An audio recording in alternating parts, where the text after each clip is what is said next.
All right, let's dive into a really dangerous mental shortcut that so many of us fall for, especially when it comes to investing and thinking about the future.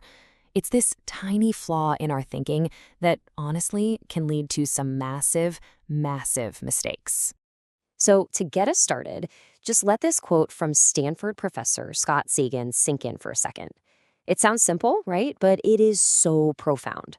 It's the perfect way to frame what we're talking about today.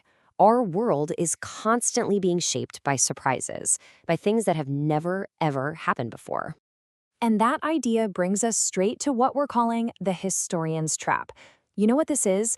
It's that tendency we all have to look at the past and assume it's a perfect guide for the future.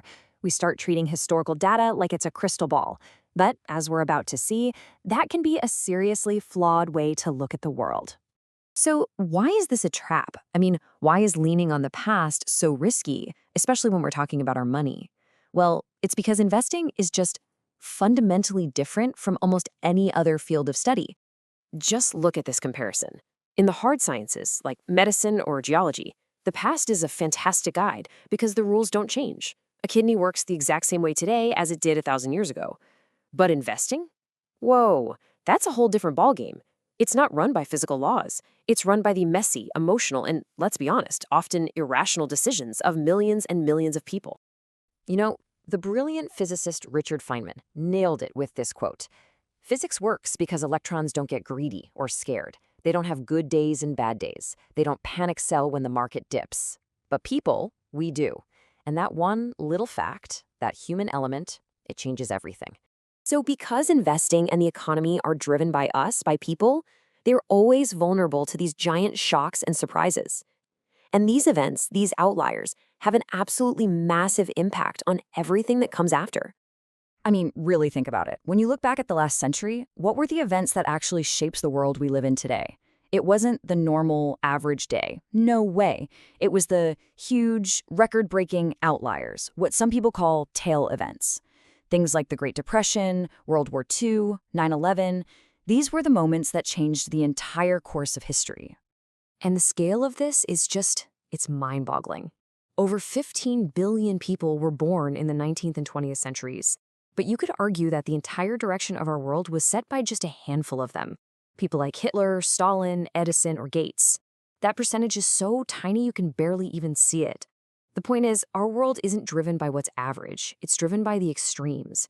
And this right here is a perfect, kind of crazy example of how these surprises create these long, unpredictable domino effects. I mean, who would have thought to connect the 9/11 attacks to today's student loan crisis? But you can trace the line.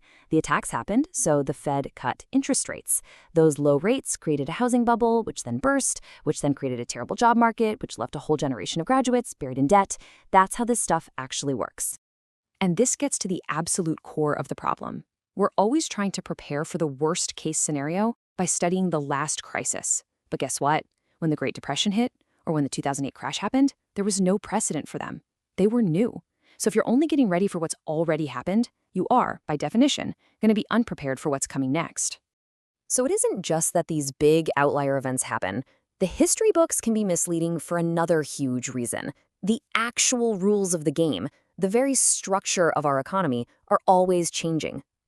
I mean, just think about the things we take for granted. The 401k that so many people rely on for retirement. That's a pretty new invention. Venture capital, the engine of Silicon Valley, it basically didn't exist in its current form a few decades ago. And technology, it has completely rewritten the playbook for how companies compete. Using data from 1950 to try and predict 2030 is like trying to use a map of ancient Rome to navigate modern London. It just doesn't work. And you know who's the perfect case study for this? Benjamin Graham.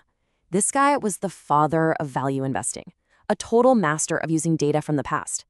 If anyone should have been able to create a timeless investing formula, it was him. So in the early editions of his legendary book, The Intelligent Investor, Graham gave his readers these super specific, really detailed formulas for finding good stocks. He was all about the numbers, the data, the historical deep dive. But here's the kicker. Every time a new edition of the book came out, Graham had to basically tell his readers, hey, you know those formulas I gave you last time? Yeah, they don't really work anymore. The market had learned, it had adapted, and his old tricks just weren't as effective. And then it all leads to this pretty shocking admission from the master himself. Near the end of his career, Graham basically threw in the towel on his old methods. He said that the game had changed so much, there was more competition, better technology, that his original complex style of analysis just wasn't worth the effort anymore. Even he had to admit, the rules had changed under his feet. So, if the past isn't a specific map for what to do next, does that mean we should just ignore it? No, absolutely not. History has incredibly valuable lessons for us. We just have to be looking for the right things. Here's the key. The further back in history you look, the more general your lessons should be. We shouldn't be looking for specific stock picks from the 1970s.